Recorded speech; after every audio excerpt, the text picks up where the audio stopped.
Good morning, everyone. Thank you for being here. My name is Noem. I'm the Secretary of the Department of Homeland Security. We're here in Nashville today to highlight some of the excellent work that the Department of Homeland Security has been doing with HSI and ICE officers and agents here in this area. This office oversees not just operations within Nashville, but also throughout Tennessee and Kentucky, and they also are a key component to our investigative efforts that we put into the breaking up of drug and human trafficking rings. I'm so proud of this office and the agents that work here and in this area for what they do to protect children every day and what they do to protect United States citizens and get criminals off of our streets. President Trump has been focused ever since he's been in office on making America safe again. And that is what my job is as a secretary, is to make sure that we're following through on exactly what he promised the American people. To make sure that we're going after the worst of the worst every single day, get the murderers, the rapists, the child pedophiles and pornographers off of our streets and out of this country so that they can be brought to justice and face the consequences for their actions. Since President Trump has taken office, we have arrested almost 300,000 and more criminals and illegal aliens here in the United States of America and brought them to justice and deported them out of our country. 70% of those individuals have criminal charges that they are convicted of, or they have criminal charges that are pending against them. Overwhelmingly, the families that live in this country are thrilled to have these people off of their streets so that they can continue to raise their children in a country where they can live safely, send their kids to school, and go to sleep peacefully in their beds at night each and every day. Here in Tennessee, HSI Nashville has arrested some individuals that I want to highlight specifically that are tied to foreign terrorist organizations as designated by President Trump's administration, and also tied to gang organizations that are not only present here in this country, but also internationally as well. 2 Venezuelan nationals with ties to Tren de Aragua have been arrested here. This was done back in January, and their crimes include promoting prostitution and evading arrest. In February, HSI Nashville arrested a 35-year-old Venezuelan charged with homicide after he stabbed his own wife to death. HSI also arrested a 33-year-old illegal alien that was from El Salvador. This individual was affiliated with the MS-13 gang and is the subject of a red notice that we participate with Interpol, and is wanted in El Salvador as well for aggravated murder. In January, HSI Nashville here arrested a 22-year-old Guatemalan who was an illegal alien here in this country. The charges against this individual count 3 charges of child rape, sexual exploitation of a minor, and identity theft.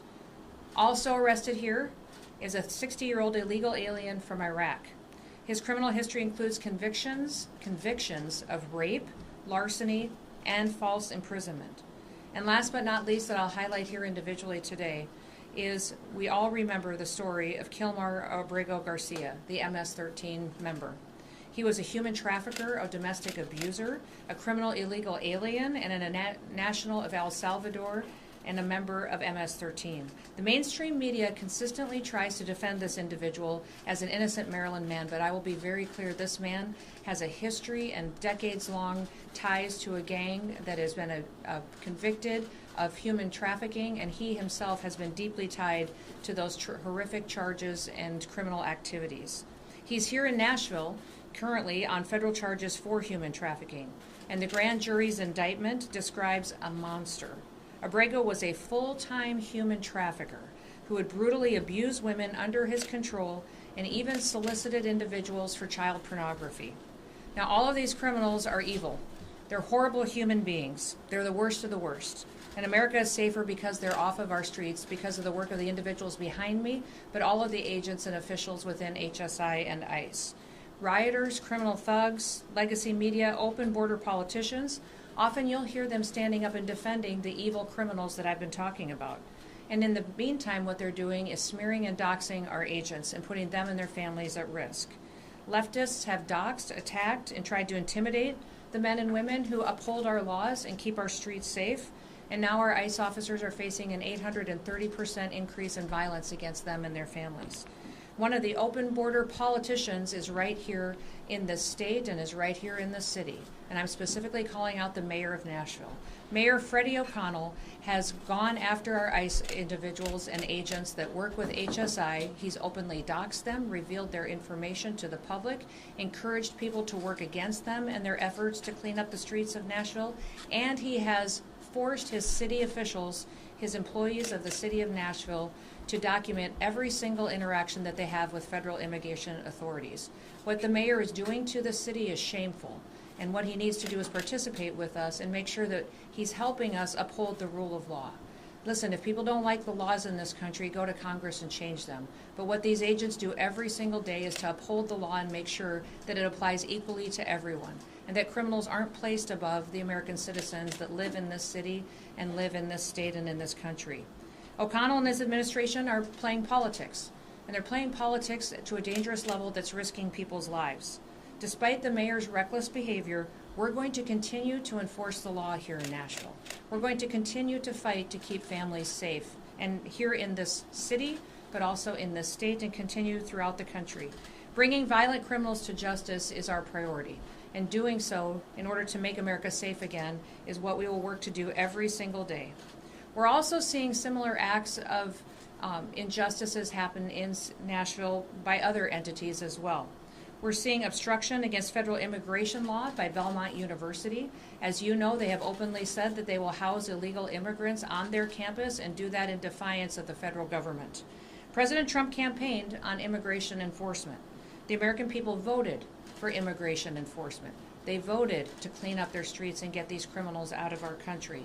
I'm very proud of the fact that since President Trump has been in office, we have removed over 600 known and suspected terrorists out of the United States of America. That we have brought thousands of gang members from MS-13, TDA, and brought them to justice and deported them out of our country. We're continuing to go after these criminals to protect American citizens. And now that the president's big, beautiful bill is passed, we have the resources to double down.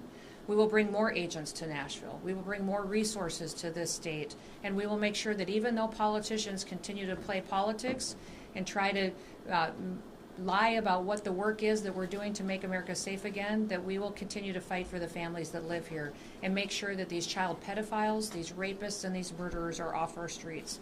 We will never apologize for protecting the American people.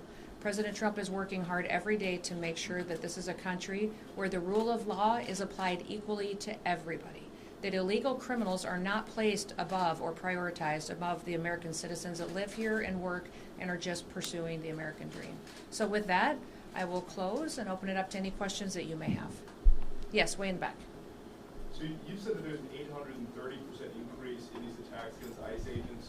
You've seen a lot of rhetoric, heated rhetoric. One congressman saying that he believes he'd be willing to bleed in their opposition to ICE. Who do you blame for this massive rise of violence against ICE agents? I would say it's the rhetoric of elected officials, of leaders, leftist organizations, and the media. When they don't tell the truth, there's consequences for that. When they don't talk about the facts of what's happening out on our streets and what the American people need, then it gets distorted and the information is used in a way that can undermine what the rule of law is. I would encourage every single media entity that's here today to go talk to an ICE agent about what their job is, what they've been told their priorities are, and what it's like for their family every single day to go out in the streets and try to go after these criminals. The Trump administration has specifically targeted the worst of the worst. The individuals that we are going after are those that are violent criminals, those that are breaking our laws, and those that have final removal orders. And in many of these places, we've negotiated for their safe return back to their own home country. And if they're criminals, they will face consequences for their crimes. I'm grateful for the fact that we have a president that stands up for the everyday American, and I would be thrilled if people would talk about the fact that when you get a rapist off the street, how many families have we protected? When you get a murderer off the street, a pedophile off the street, look at the families that will never have to be victims because that work was done. Too much time is spent focusing on these criminals when you should be focusing on the people who have been victims in the past and the fact that we're stopping future people from becoming victims as well. Yes? Dr. Noem, you speak of the worst that the Trump administration is going after, and you see these four individuals here. 70% of them, you say that ICE is picking up, have criminal convictions and charges. Why not release their names in the rap sheets if that's the case? Well, many times the investigations are still ongoing. or they have lawyers where there's appeals going on. And so we follow the rule of law and give everybody their due process rights, but make sure that we're pursuing these criminal cases so that these individuals can face consequences for their crimes. This office here specifically is one of the most outstanding offices that we have in this nation for going after child exploitation rings and child trafficking and human trafficking. So I'm so thankful for their investigative work. They're breaking up trafficking rings that have been filtering internationally and have been using Nashville as a hub. I would encourage the mayor here to partner with them instead of fighting them, because by his rhetoric and by what he is requiring his city employees to do, and by not having the backs of these law enforcement officers, he's allowing more children to be trafficked, more children to be victimized, and more families to suffer because of his actions and his politics. But for those who are convicted and didn't get deported, why not release their names in the rap sheets? Oftentimes they are. Oftentimes they are. And also we have security agreements that we have negotiated with foreign countries as well, their home countries. I've been to probably 10 different foreign countries that most of these illegal criminals have come from, met with their presidents, met with their leaders, and negotiated them sharing information with us. Extradition agreements. We want the data on who they know is in our country that's dangerous, and then also when we return someone back to their country that is a criminal, that is a murderer or a violent rapist or abuser, that they're facing consequences in their home country as well. And I would encourage everybody, there's a lot of things being said in the media. If there is someone that's in this country illegally and they're concerned about being here and interacting with our immigration officials, go home. You have the opportunity today to go back to your home country. If you go home, we will buy you a plane ticket. We will, when you land, give you $1,000 so that you can get started on your feet and provide food and housing for your family. And you have the opportunity to come back to the United States the right way. You have the opportunity to come here and to pursue the American dream. But if you wait until you get detained by our officers and get encountered or are surrounded by individuals who are breaking the law, and get deported, you will never get the chance to come back to the United States of America. And many of the times when I've traveled to these other countries and visited with their presidents and their governments, they have established now programs to help support their citizens that are coming back to their countries.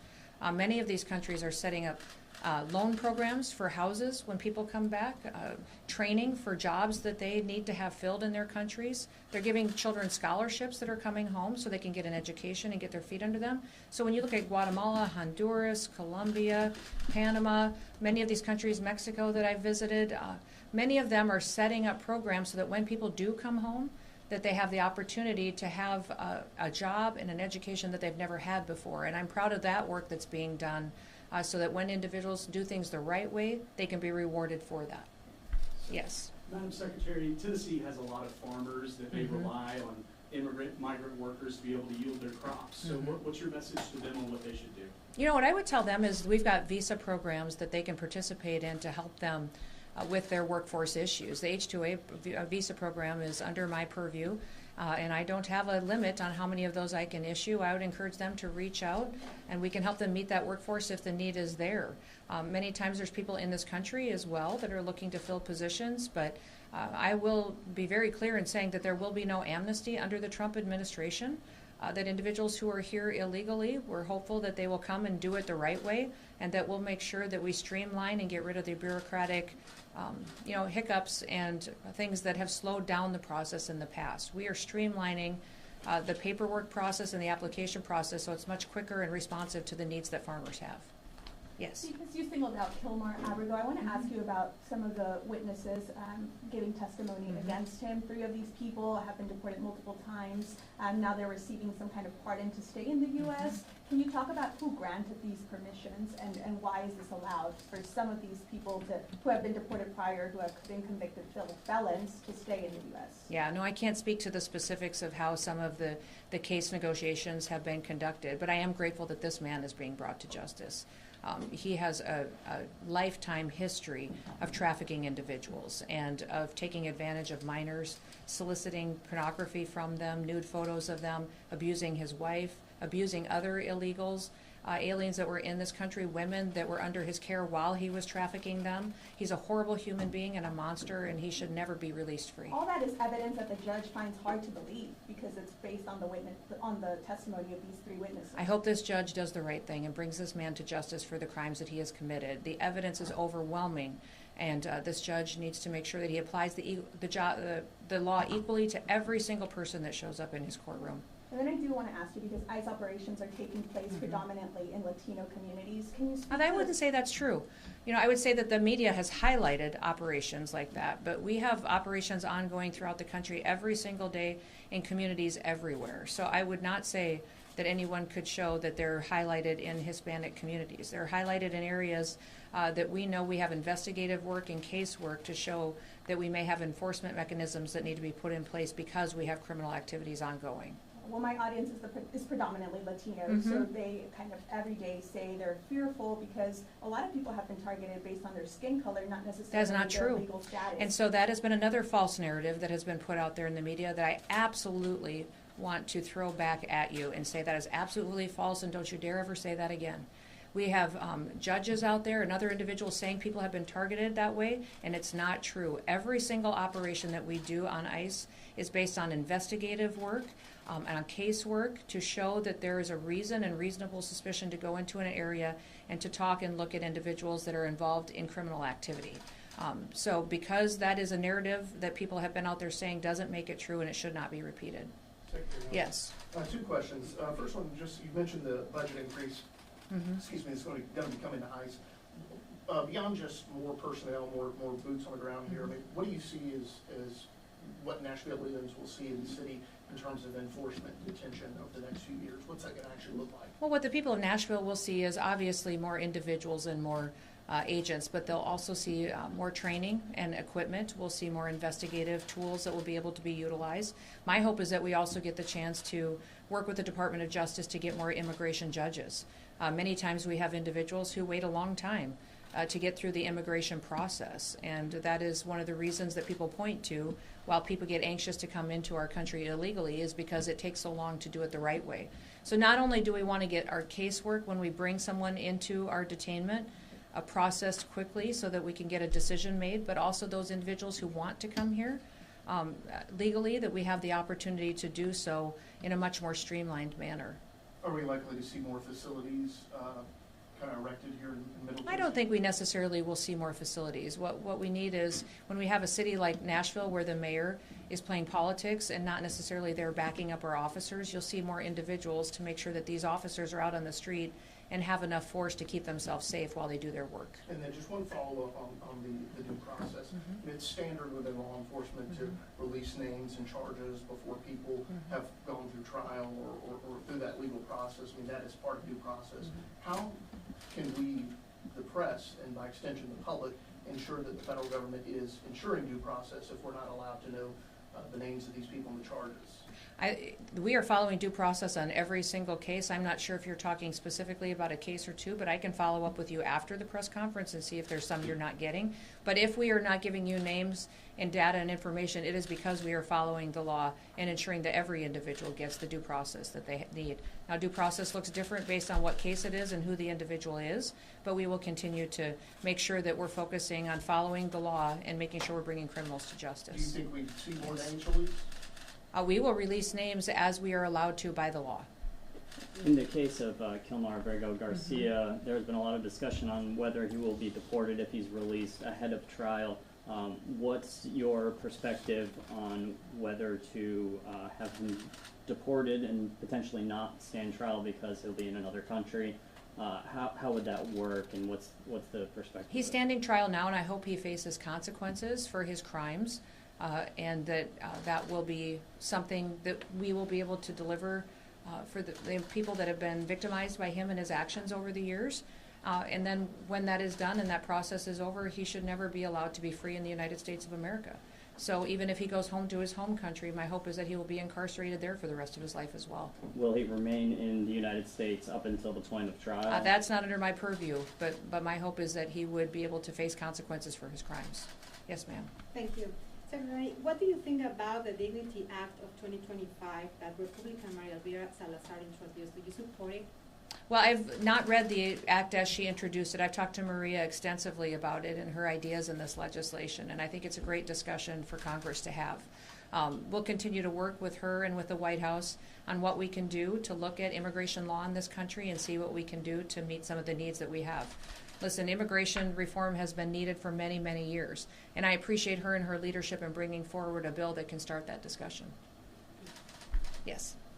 Just talking about Kilmar Garcia, you mentioned that he is in fact an MS-13 member. There was witness testimony that the attorney for Kilmar Garcia disputed that said that there were no signs or markings that he was in fact an MS-13 gang member. So what criteria has DHS used to in fact label him an MS-13 gang member? There's a large case built against Abrao Garcia, and people will continue to see that throughout trial, and they'll continue to see that throughout this case. I will say that him consistently being surrounded and working with those gang members to traffic individuals across the state for many, many years, and working in conjunction with them and targeting individuals of rival gangs against MS-13, and even helping to help facilitate the murder of a mother of one of the rival gangs that is opposed to MS-13. All of that builds into a case of work that has been done for many years against this individual. He is a monster, and he is tied to a terrorist organization that has perpetuated violence against human beings for many, many years. My hope is that he will stand trial and get the consequences of his actions, and that justice will be served for his victims. And you brought up Nashville Mayor Freddie O'Connell, that he's been going after ICE agents. I had an interaction with him where he said the real concern is not releasing the names of ICE agents, but the No, that is a real concern. It is a real concern that he has jeopardized them and their families. They face violent acts. Their families are targeted. They're doxxed. Their personal information is put out there, and people are treating them horrifically. And he needs to stop and knock it off and grow up and act like a leader and start sending his law enforcement officers to have our backs. Because what we are doing is upholding the law. We are upholding the law every single day. If he doesn't like the law, go change it. Go to the federal government and change the law. But what we are doing here is making our streets safer for the people of Nashville, and the people of Nashville overwhelmingly support getting criminals off of their streets. He should be helping us do that. Well, he's saying that the unmasking of that ICE agents need to be unmasked, that's the real concern. So Mayor O'Connell's much more worried about victimizing our law enforcement officers than he is going after criminals? This guy's priorities are completely screwed up, and he doesn't deserve to be mayor. He doesn't deserve to be in office. Yes. Secretary, do you have any specific information you can share with us about the number of additional agents or the additional resources you plan to bring to Nashville or Tennessee? Well, that analysis is getting done. We will have dozens of more officers and agents that will be here in the Nashville area.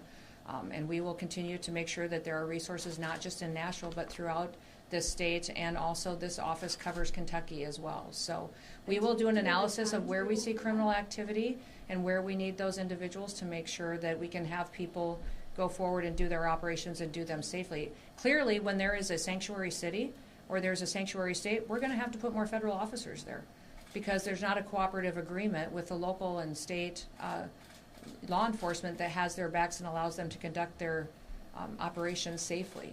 So when you're looking at a city like New York City or Nashville or Chicago, Illinois, we're going to have to put more federal officers there in order to run our operations safely. But we have over 800 agreements across this country with other city, local, and state officials that partner with us every single day. And we're so thrilled to have those leaders in those cities being grateful that we're there cleaning up their streets and getting dangerous individuals off their streets. Thousands and thousands of mayors and governors and local officials and sheriffs and city council members across this country are partnering with us and working with us every day so that when we go out and do an operation, they have our backs. And they're helping us secure locations, and they're partnering with us. It's unfortunate we don't have that kind of working relationship here in Nashville. And last question. Madam Secretary, back in May, ICE agents cooperated with THP troopers for a traffic enforcement stop. So far, we've been blocked by local and state authorities to look at biographical data of those people to ensure Hispanics weren't unlawfully being targeted. Will ICE release that data if locals won't? Do you have any indication that anybody was targeted just specifically because of what their race or creed was? CAM reports that I have right now on those show disproportionately Hispanic people being stopped and detained. And Every so if single, local authorities every would single release that enforcement action information, that we we have, would be able to see that that is the case. every single enforcement operation that we have conducted has been based on a casework and investigative reports on criminal activities and where we know that there is those types of things going on and individuals are located. Would you All suggest right, they release good. that information though to dispel We will release any misinformation? information that's available that we can according to the law. And we have been extremely transparent. This has been the most transparent administration that we have had in a very long time on operations that we have on the ground. And that's one of the things that makes me so proud to work for President Trump, is that he has been an open book on making sure that he's following through on exactly what the American people have asked him to do. Focus on, number one, securing the border. For 2 months in a row now, we have 0 illegal aliens that have crossed our borders and come into this country. And that is one thing that has done amazing results in making sure that we're keeping Americans safe. The second thing he has promised to do, that overwhelmingly the American people wanted him to, was to get the worst of the worst off of our streets. And so our focus is there, and that's what we will continue to do, is to provide operations that remove these murderers, rapists, pedophiles, and human traffickers and drug traffickers off of our streets. When you look at the table in front of me, these are all drugs and guns that have been taken off of the streets from this office and this area, this state, that are no longer out there killing our children, that are no longer out there perpetuating drug addiction and splitting up families and conducting violence on the streets.